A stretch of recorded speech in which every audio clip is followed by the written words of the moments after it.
Hello, guys, and thank you for listening in on another pay-per-review wrestling podcast. I'm your host, Mark Flores, and tonight's topic is a very important one to me. This is one of my favorite wrestlers of all time. As you guys may have heard, Kurt Angle is headed to the WWE Hall of Fame, class of 2017. I know I'm excited, and I'm pretty sure a lot of you listening in are sure excited as well. Kurt Angle is going to be inducted in the WWE Hall of Fame, so it's about time. One thing, first and foremost, this speaks a lot of volumes in regards to the WWE and treating ex-WWE employees turning to TNA, turning those wrestlers back into WWE. It says a lot. They've done it with Sting, who spent a majority of his time more in WCW and TNA more than he did in WWE. Same thing with Kurt Angle. Kurt Angle wrestled in WWE from 1999 to 2006, and Kurt Angle then wrestled in TNA from 2006 to 2014, and then he has done the independent circuits for then on, WCPW, etc. His career in TNA was miles ahead of what he did in the WWE, but that's not saying he didn't accomplish a lot within the WWE. He was King of the Ring 2000. He was a 2000 King of the Ring winner. He was a Grand Slam champion, four-time WWE champion. So he did certainly accomplish a lot within WWE as well. But his TNA resume is certainly miles ahead of that, especially since coming into TNA, you get a lot more of a push when you're in TNA if you're an ex-WWE guy who's basically bringing in people from the pre-existing promotion. So I know I'm excited for this. I'm going to go into more detail on what options WWE has when you look at Kurt Angle at face value for now, coming into the Wrestlemania season. But before that, let me go ahead and get a commercial spot from our sponsor. Hello, this is Mark Flores from the Mark F Podcast channel, here to let you know that this podcast episode is brought to you by Game Swappers. Come on down to Game Swappers, located at 4520 Holt Boulevard in Montclair, California, to buy, sell, and trade your current and retro video games from Nintendo Entertainment System to the PS4. Keep in mind that if you share any one of my podcast episodes through any form of social media, you'll get 10% off your entire purchase, or you'll get 10% more towards your retro game trade-ins. Follow Game Swappers on Instagram at GAMESWAPPERS. That's GAMESWAPPERS. Game Swappers. Buy, sell, and trade. So we're at the situation here now where Kurt Angle has now been announced to be inducted into the WWE Hall of Fame. So this can either mean two of three things. He either has the debut cover art of WWE 2K18. He also has the option to do, I would say, one more match, specifically Wrestlemania this year, and he also has a third option, and a lot of people assume this as well. He could be the manager to American Alpha. Let's talk about him managing American Alpha first. I personally don't think he'll do that specifically, because the fact of the matter is American Alpha is already well established within SmackDown. They're a young tag team with their own identity. They've kind of strayed away from the whole patriotic side of their gimmick because of their ring attire doesn't speak anything patriotic. So if they decide to have Kurt as a manager, they're going to have to change a lot of things within the tag team itself. More specifically, the ring attire, a lot more positive patriotic gimmick, etc. I really don't think that they should do that, just more because Kurt Angle will overshadow Jason Jordan and Chad Gable, and at this point with how you want to book Jason Jordan and Chad Gable, you want to book them as young up-and-comers who basically took the SmackDown circuit by storm. And it has spoke volumes for them because they actually became tag team champs with SmackDown. They actually beat Bray Wyatt and Randy Orton. So I really don't think it'd be a wise move for WWE to have Kurt Angle as a manager to American Alpha. The more you discuss it and the more you kind of go from A to B to C when discussing this kind of booking, you see that it's more beneficial to just have Kurt's name out there than it is beneficial to have American Alpha, to have their name be brought up as well. And what I mean by that is this: when you tag Kurt Angle's name with American Alpha from now on, that's what you're going to have. You'll have Kurt Angle and American Alpha, when American Alpha is now at a point where they don't need Kurt Angle's name now. They could have used it earlier in the game, but it's just circumstances of time placement that they weren't able to have Kurt Angle at that time. So how do you book Kurt Angle's last singles run leading up to WrestleMania? Well, seeing as most of WWE's main stars are pretty much lined up to have their singles bout at WrestleMania already, it's kind of like this. We all know who's the best heel to bring to introduce to have a feud with Kurt Angle, and that's Rusev. Rusev is a young, excellent heel. His promos are very comedic. He is a hilarious guy, and I really think that both of these guys are going to benefit each other. Kurt Angle doesn't really take that many bumps anymore, specifically because of his neck.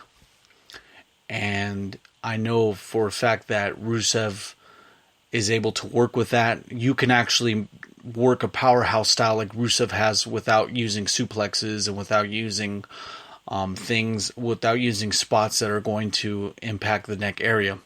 In Kurt Angle's case, he could still throw on the ankle lock. He could still throw a German suplex here and there. So it's going to be good for Kurt Angle because it minimizes the wear and tear on his 48-year-old body. And it also minimizes any excess injuries because he has a big-time neck issue.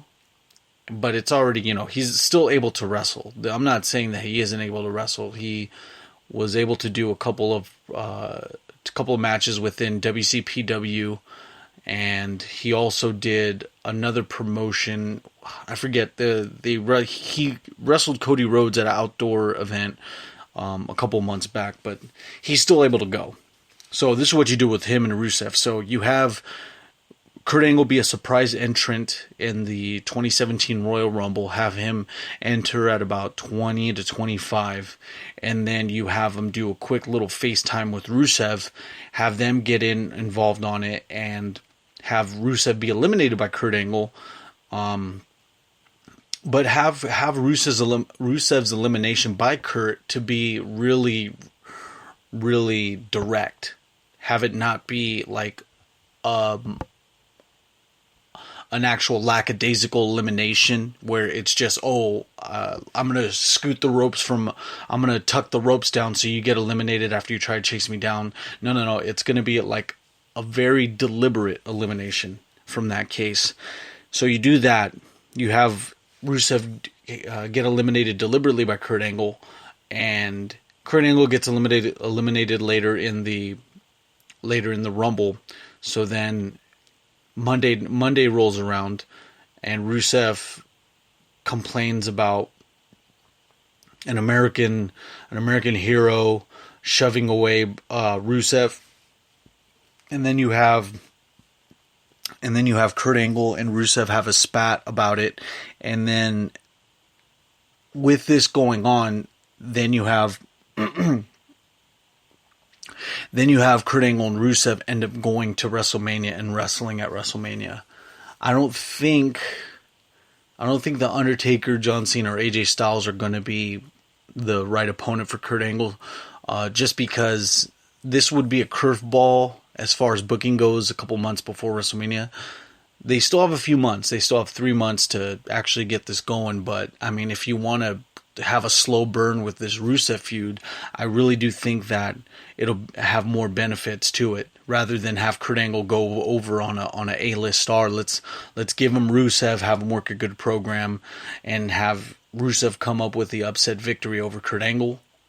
I mean, I think that would be the best thing that Kurt Angle could do at this point, because Rusev can actually get a great start to 2017 off of a victory of Kurt Angle, because then he can build his promos off of beating the American Hero. That would be perfect for me. I mean, a lot of people won't think that'd be a good idea just because you'd want Kurt Angle to have one last victory at WrestleMania, but when you speak about it from a wrestling veteran's perspective, wrestling vets always go out on their backs. So you can go about it like that. And it won't hurt the stock of Kurt Angle at WrestleMania, because he's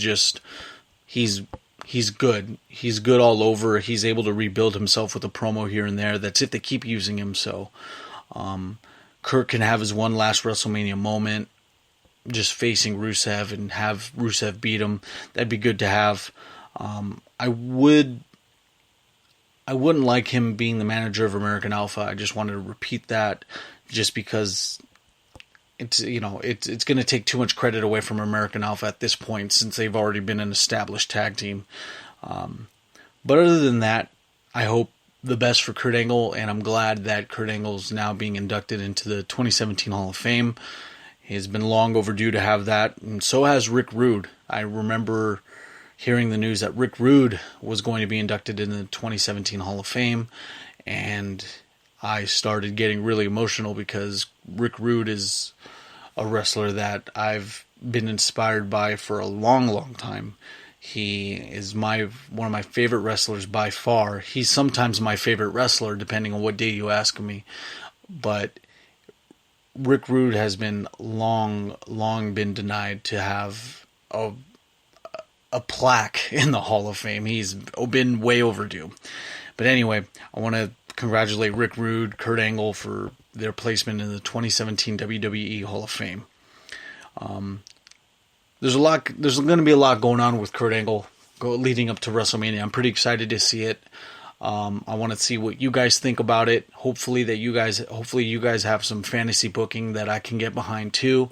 I'm really encouraged to hear what you guys have to say as well. So just be sure to let me know. The next topic we have the UK tournament, and the main points I wanted to get across with the UK tournament. The gentleman Tyler Bate, 19 years old, ended up winning the UK tournament, and he definitely put on a show. I think his ring presence was really attractive. I know that some of the UK style, whether it be Wolfgang, whether it be Trent Seven, Pete Dunne, there's a lot of other gentlemen there that they just have this odd style about them that I haven't seen in a while. I think the UK style is there's a lot of showmanship when it comes to the UK style. But one thing to point out with this whole UK tournament, you can definitely see that there's a lot to be desired when you see any of these matches. And what I mean by that is when you watch WWE, when you watch SmackDown, when you watch Raw, you notice that these guys barely botch moves. But when this UK tournament came around, there was a whole bunch of moves that just made you raise your eyebrow a little bit and were like, wow, okay. But that goes to show you the amount of professionalism within the WWE. That's the only thing I really noticed the negative about the WWE, the UK tournament. One other thing to notice too, I really cringed up when I saw that Trent Seven gave a snapdragon suplex to Wolfgang. And from what I can say in this match, I think Wolfgang's about 6'2", 6'3", and Trent Seven's about 5'10" to 6 feet. And as far as logic goes, a dragon suplex is basically think of it as a half Nelson suplex, where you have someone in the half Nelson position, and you basically give them a German suplex. But when it's a Snapdragon suplex, you do it very quickly. This Snapdragon suplex done from Trent Seven to Wolfgang didn't look safe at all. It's like doing the reverse. It's like doing the reverse Dragon Kinrana, where nothing can go well out of that. I think that the Dragon Suplex is a very dangerous move. If you don't fully flip over on your stomach, then the move isn't done successfully, because your neck is a very delicate part of the skeletal system, and it could definitely you could pretty much lose all feelings from the waist down. From the waist down, from the neck down, what have you. But it's not fun to be at the mercy of being paralyzed off of a Dragon Suplex, off of a move that, as a shorter person giving it to a taller person, you do run a risk of doing some damage to that. But the guys, Pete Dunne, Tommy End, Taylor Bate, they showed up to this event and they put on great matches. Tommy End wasn't participating in this tournament, but he did face Neville. He ended up losing to Neville, which kept Neville strong, but kept Tommy End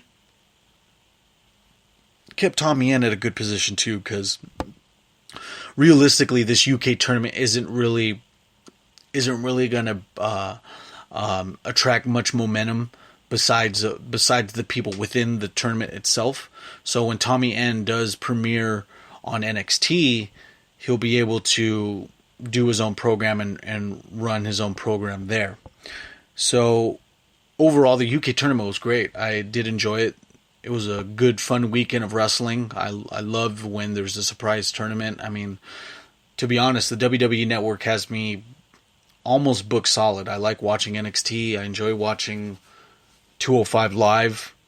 I also enjoyed watching the UK tournament. So I wanted to get that across right now for you guys on the Pay-Per-View Wrestling Podcast. I want to thank you guys for listening in. Be sure to listen to the Mark and Andre Show. Be sure to listen to past episodes of Retro Collecting 101. Other than that, you could follow me on Twitter at Mark F Podcast, or you can follow me on Instagram at Mark F's Modern Life, all one word, Mark F S Modern Life. Other than that, you guys have a good day, good night, and we'll talk to you again.